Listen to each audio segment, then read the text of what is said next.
today I will be performing a return demonstration of the prenatal care using the Leopold's maneuver. So the first procedure is to identify the client and explain the procedure. Mayong hapon, ma'am. Pwede ko mabalaan pangalan mo, ma'am? Daniel Jose Gori. Ang imuon ta subong, ma'am, is i-check tang position sang bata mo, ma'am, if baliktad ba siya or hindi.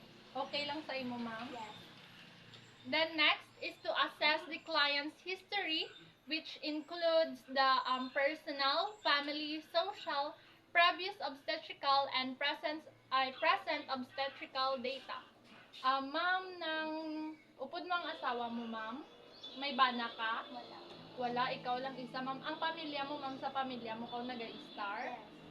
Nang nakapa-check up ka na, ma'am? May ara ka nga mga ultrasound. Then next is to assess the client's knowledge on guidelines for health, pregnant, and antepartal care.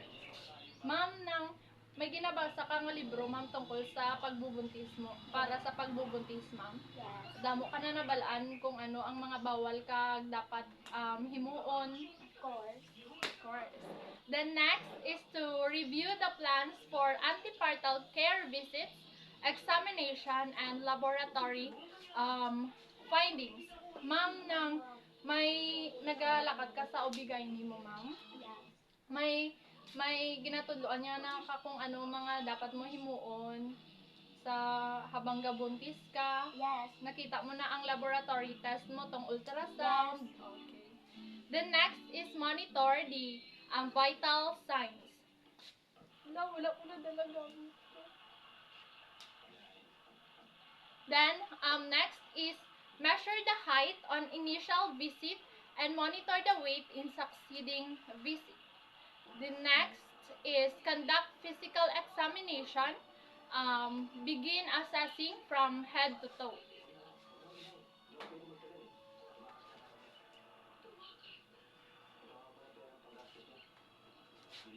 Then next is instruct the client to empty or void her bladder. Ma'am, nakaihi ka na, ma'am? Nag-ihi ka na, okay. The next is position the client in dorsal recumbent position. I-position ta ka, ma'am, ha?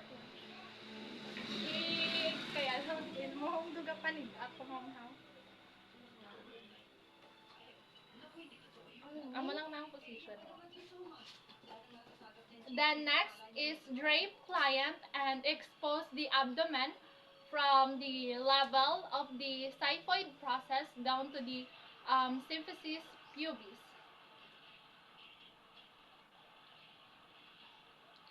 Then next is measure the fondic height using the tape measure starting at 0 centimeter.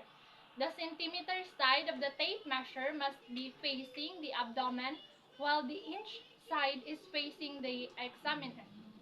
Locate the highest point of the fundus, leave one hand in place, and secure the end of the tape measure to the fundus. Measure down to the top of the symphysis pubis.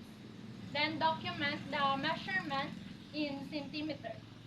Halimbawa may tape measure ako is dapat from here to here.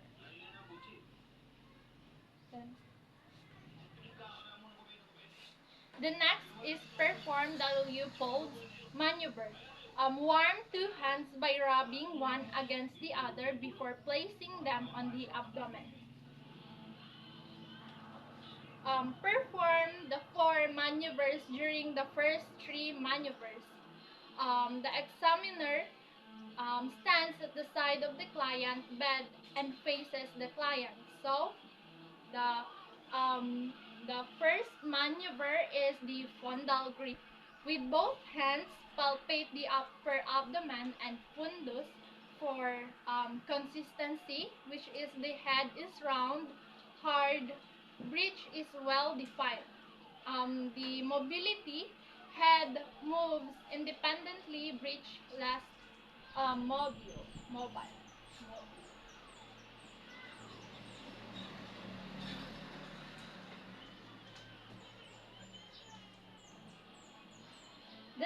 The second maneuver is the umbilical grip, which both hands moving down palpate the side of the uterus from the top to the bottom side. Smooth, hard, resistant surface, it is the back. And the other side, angular modulation, it is the knees and the elbows.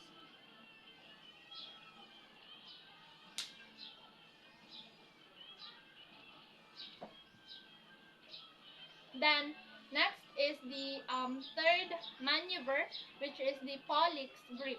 With the right hand over the symphysis, identify the presenting part by grasping the lower abdomen with thumb and fingers. Assess whether the presenting part is engaged in the pelvis.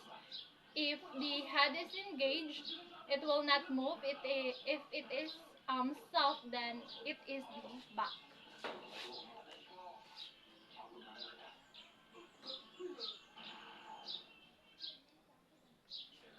Then the last or the fourth maneuver, which is the pelvic grip.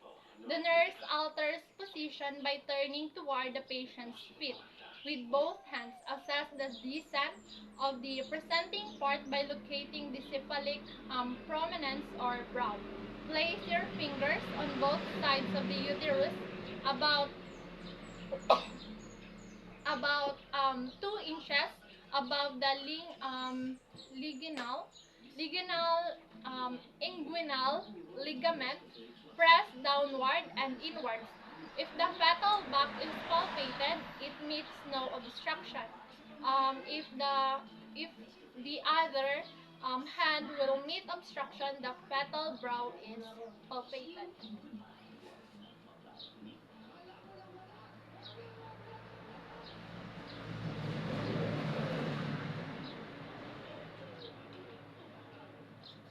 Then next is reposition the client.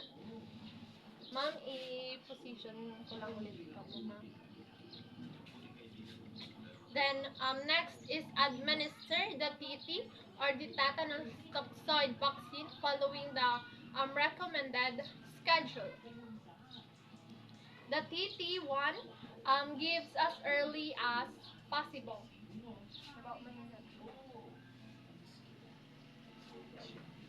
And the TT2 after 1 month later.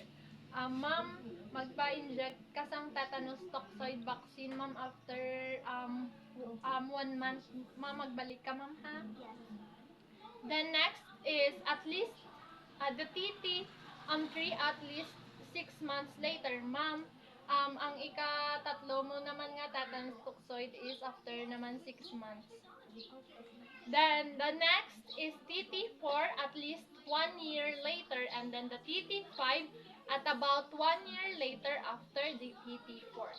Then administer iron folate supplement until the second month postpartum. Ma'am, pagkatapos mo um, bata, ma'am, magpa-inject kasing iron folate, ma'am, ha? Mga 2 ka bulan tapos mo bata. The next is administer the malaria prophylaxis to all pregnant women in the endemic areas as ordered by the doctor. Give 2 tablets of chlorine